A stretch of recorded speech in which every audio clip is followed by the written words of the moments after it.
2 and 3 are going to be dropped. 2 and 3 were going to be dropped. Okay. That was something we decided at the meeting on the 11th. What else was important there? We were taking out the words, the term drive-by. Yeah, that's a suggestion in there.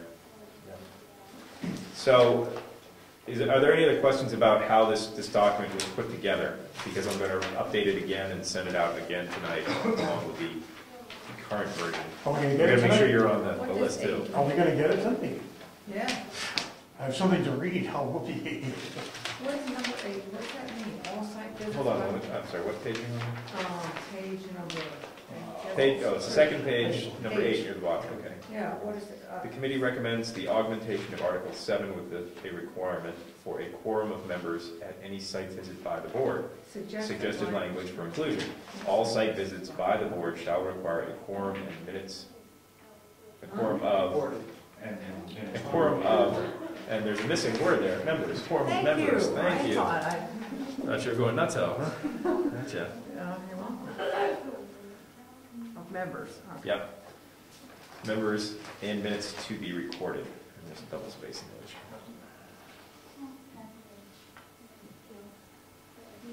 Thank you. So if there's no further discussion on this, we'll bring it up at the next meeting. We'll all have the document, the correct documents, and hopefully we can at least get through section 1 and 2 because they're all pretty easy. So, moving right along. Did you have a motion to change? I mean, there were a couple suggestions. The only thing we voted on was to table that one item regarding the website. That was it. But they were just suggestions, since this is a working document. 2 of them were grammatical, which was we dropped the word members, and we have a double space there. And the rest of it was just discussion. There's no votes. So that means the working document hasn't changed. Just other than the fact that I'm going to take out a double space and insert the word members because I dropped it. I would like to Well, that was personally. voted on. Well, I'll just leave it out then. I don't know. I mean, Mr. Chairman? Yes. I would like to personally thank the subcommittee for doing this rules procedure, because it's a nightmare, huge proportions to go through that. Nice job, Tom. Thank you. Well, thank these guys too. They did the work. You're welcome. Thank you. Okay, moving right along. Item number 7, new business, conditional use application. At the last meeting, I said I would do a draft of this, and I started working on it. And I came up with a lot more questions than answers. I started this is not the final format, but this is basic content. And I was thinking about content and structure, because when writing this, I thought, we've been talking in the past few meetings about fixing up some of our other applications and reorganizing things and make things more clear. So I figured this is sort of a test case of maybe what we might want an application to look like. So what I thought might be appropriate was the first section of the application actually has background information about why is this an application, what is the background, so on and so forth. So this really is just a page and a little bit. What I found during the process of looking at this and looking carefully at, I had a lot of questions because the zoning says we have this permit, doesn't say what is required. I mean, we have this permit, we need an application for the permit. What do we need within the application? And of course, thinking back through all the RSAs and everything, it led me back to 676:4 section, well, it's all of it, 676 section 4. And that has to do with applications to the board as well as plats regarding subdivisions. And let me just get it real quick because there's some key language in there which will come up. I'll just read it. Find it, 676:4.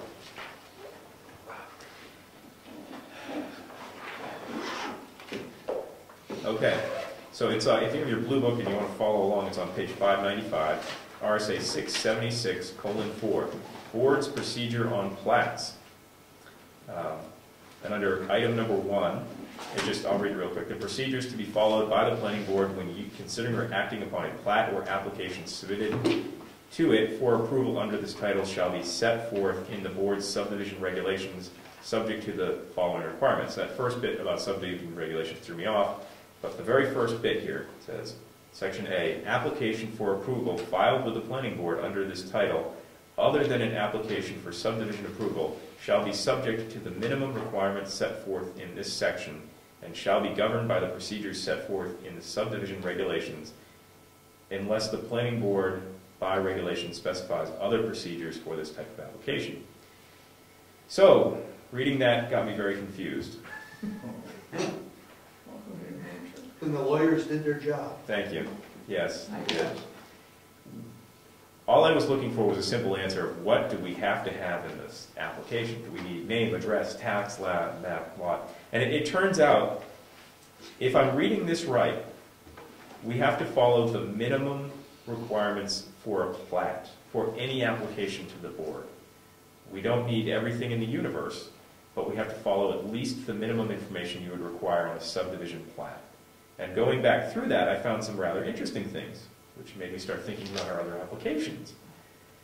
For example, a little farther down the page, which would be 676-4, Section 1, B, letter I, the applicant shall file the application with the board or its agent at least 15 days prior to the meeting at which the application will be accepted.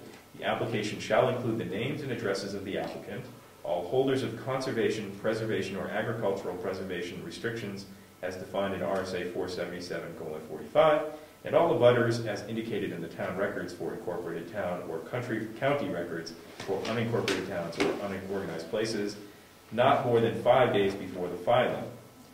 So that first sentence is a mouthful. For most of our applications, I think we're okay, but one of the things it points out in here is names and addresses of all conservation or preservation or agricultural easements. What? That's required by law. I'm not sure that all of our applications require that. If you go back to the beginning, it says unless the planning board has other regulations for that application in place. And that was the next bit, was I wanted to understand, we have subdivision regulations, that's clear. Yes.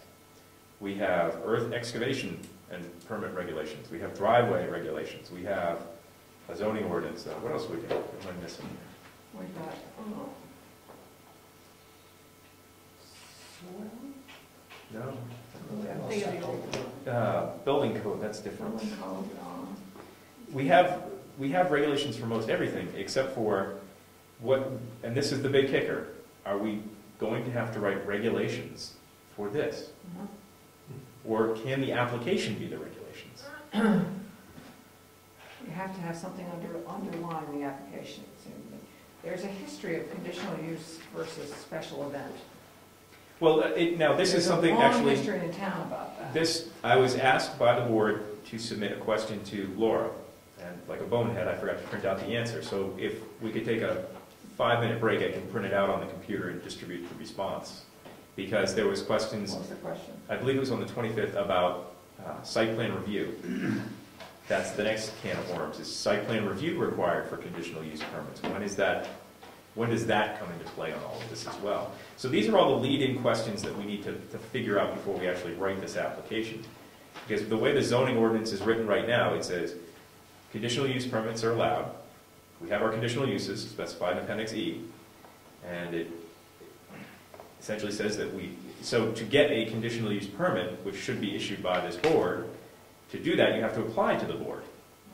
At this point, we do not have an application for that process. And once that application is submitted, according to 676-4, it has to follow the basic minimum rules, which include the 15 days prior to the meeting, the notification of abutters, was it 12 days prior to that meeting, and then the 65-day rule once the application is accepted. Those are the big ones.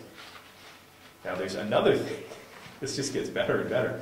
When we put this in, we voted, let me just get the language real quick. Not to dump it all in at once, but that's exactly what I'm doing. Sorry.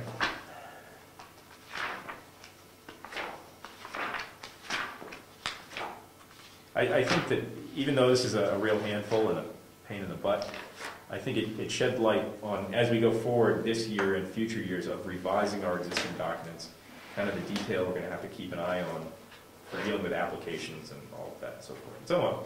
Okay, zoning ordinance as of March 9th, 2010. The rec zone section, which is, it's actually page 6 of 53, item number 3. The completed conditional use permit application with fee attached shall be submitted to the Brookfield Planning Board. The planning board will have 30 days from the date of receipt to review the conditional use permit application and to conduct a public hearing. So in thinking about that, as I was sitting at the computer writing this, whatever it is, first draft, that isn't even a working document yet, it occurred to me, somebody has to, if you have our rules as well as the state law, you have the 15-day rule that if it's submitted, it has to be submitted 15 days prior to the next meeting, so it can be distributed to all members and be out there for a time. If there are, and once that meeting comes along, if the board votes at that meeting to accept it, or they could dual notice, because I believe that's what happened in the Moose Mountain thing where they did the 12-day notice prior to that. I'm just a little worried that if things don't line up real right, we've pinned ourselves to that 30-day issue. I think we argued about that too. Yeah, 45. I remember arguing about that one. I remember the arguments. So that might be something to think about the second half of this year. As we go forward with working on this application is, have we accidentally shot ourselves in the foot with that 30-day rule? Because it just says, the planning board will have 30 days from the date of receipt to review the application, conditional use permit application, and to conduct a public hearing. But that's 30 days max. Right. I don't want to Yeah, be but like, that means you have 30 days from the time that you receive the application. Now, that application is going to come in 15 days prior to your meeting. Right. oh, here we That, go. now here, this is where we get into technicalities, because the process goes, George receives it, stamps it with a date, whatever that date is, then we've got, And then according we to have to this, wait for the meeting. 30 30 days. days to have a public hearing. But we also have to approve the application. Yeah. We have to approve the application is complete, or we reject it and send it back and with the specifications as to. That's why I was harping We on don't this. approve it, we accept it. We accept it as Accept it complete, and then we schedule the hearing, And we schedule which it. can be scheduled for the same day. But we're talking about a timeline of somehow we're gonna work this out in the next year. And that's why I was harping on this last year. We didn't do it The last year. chances are very good that we're going to wind up with a situation where somebody in the rec zone is going to want a conditional use permit application. Yep. Before this board gets off its stuff and creates one. Right. Well, we now have 2 owners of land in the rec zone, Mr. Mason and of course Moose Mountain Recreation. So this is no longer, we can't, unfortunately, when the issue's been forced by the sale and transfer and lot line adjustment. Now that Mr. Nason is now an owner of a small, teeny chunk of what is considered the rec zone, there are actually 2 owners in the rec zone. You're gonna get a conditional use permit. I don't know. I'm going right for a buy. Right for the lot. And all I'm trying to illustrate with this ridiculous discussion that's going in 10 circles is, I thought this application was going to be a no-brainer, 25-minute, bash it out on the keyboard, get it done. Name, address, phone number. Name, address, phone number, what use do you What want? do you want? Yeah, who are your butters? Can of worms has shown up. So, yes, Rob, Can I suggest that we take that 5-minute recess? and get the response. Get the letter Yes. from the lawyer Sure. and dive into it. Absolutely. Why don't we take a 5-minute recess? It's 8:03 now. Why don't we come back at 8:10? That's Where's the refreshment stand? Oh, Hey, where's your bar? It's over in the rec center. So in the rec zone. You got dancing cows there yet? No, I got. But my best view, we still got 1 minute, because I said we'd come back at 8:10, so if everybody can find their spots.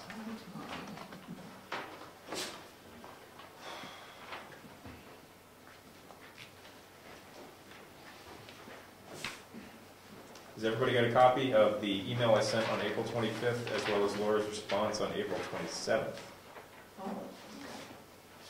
It's now 8:10, so we're now officially back in meeting. We got everyone. Can we do a quick roll call?